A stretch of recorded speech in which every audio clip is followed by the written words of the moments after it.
வணக்கம், வாழ்க வளமுடன். இன்றைக்கு இந்த மனம் என்பதை பற்றி ஒரு விளக்கம் தரலாம் இருக்கிறேன். அறிந்து கொள்வது, மனம் அறிந்ததை தன்னுள்ளே வைத்து கொள்வது. அறிவு மனதுக்குள் அடக்கம், மனம்தான் அறிவின் இருப்பிடம். இதை சுற்றித்தான் நம்முடைய பேச்சு இருக்க போகுது. ஒரு பிறந்த குழந்தை உடைய மனம் எப்படி இருக்குன்னா, இன்னும் எழுதப்படாத புத்தகமாக இருக்கும். எழுதப்படாத புத்தகம் அப்படின்னா அதில் என்ன எழுதியிருக்கோம் பார்த்திங்கன்னா, மரபு அணுக்களின் பதிவுகள் இருக்கும். ஜெனட்டிக்ஸ் அப்படிம்பாங்க. அதுதான் குழந்தை பிறந்த பிறகு அது எழுத ஆரம்பிக்குது. அப்போது அதில் என்ன எழுதுது அப்படின்னா, அது வளரும் பொழுது கற்றவை, உணர்ந்தவை, பெற்ற அனுபவங்கள், உணர்ச்சிகள்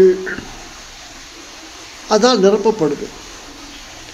மேலும் இன்னும் கொஞ்சம் பெருசாக வளர வளர அறிவு, திறமை, விருப்பம், அன்பு, பாசம் இவைகளால் நிரப்பப்படுகிறது. இப்போது இதெல்லாம் பதிவுகள். குழந்தை வளர்ந்துருச்சு, ஒரு பெரிய மனுஷனாகிருச்சு. அந்த புக்கு இப்போ ஃபுல்லாக எழுதுனது ரொம்ப இருக்குது. அவ்வளவு பதிவுகள் இருக்குது அதில். அந்த பதிவுகள் தான் இந்த வளர்ந்த ஒரு மனிதனின்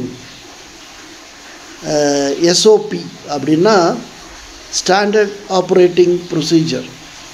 அதுதான் அறிவு. ஸோ இதை பதிவுன்னு சொல்கிறோமே, இந்த பதிவு ஒரு கண்ணுக்கு காணாத மென்பொருள். அந்த பதிவு அது மென்பொருளாக இருக்கிறதால நமக்கு என்ன தெரியாது. இந்த பதிவுகள் என்ன பண்ணோன்னா மனசை அப்படியே பிடிச்சிக்கும், மனசு மேலே ஆதிக்கம் செலுத்தும். நாம் மனசுக்கு அடிமையாக இல்லை அந்த மனசு நமக்கு அடிமையாங்கிறது இந்த பீடித்தல் ஆதிக்கத்தில் தான் தெளிவாகும்.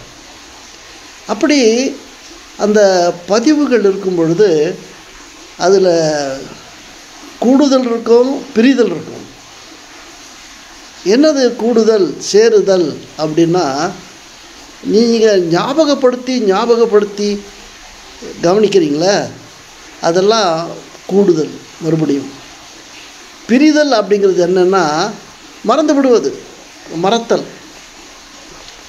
ஆக ஞாபகப்படுத்தி கொள்ளுதல், மறத்தல் எல்லாமே இருக்குது. இது ஒரு ஆவியாக பதிகிறது.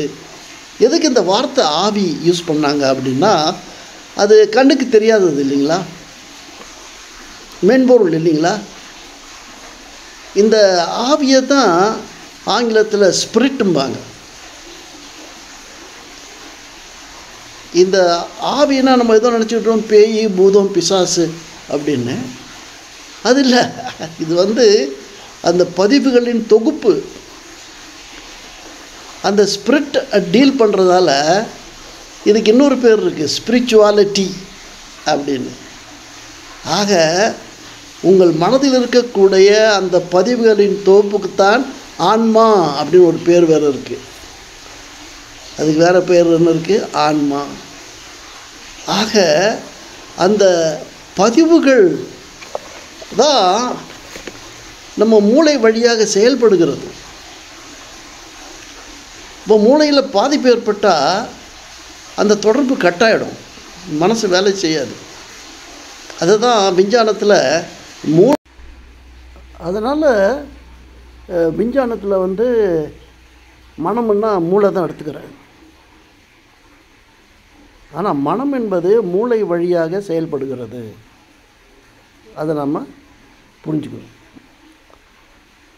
அப்போது மூளையில் ஏதாவது பாதிப்பு ஏற்பட்டால் மனசுலேயும் பாதிப்பு ஏற்படும், இல்லை தொடர்பு கண்டிக்கப்படும்.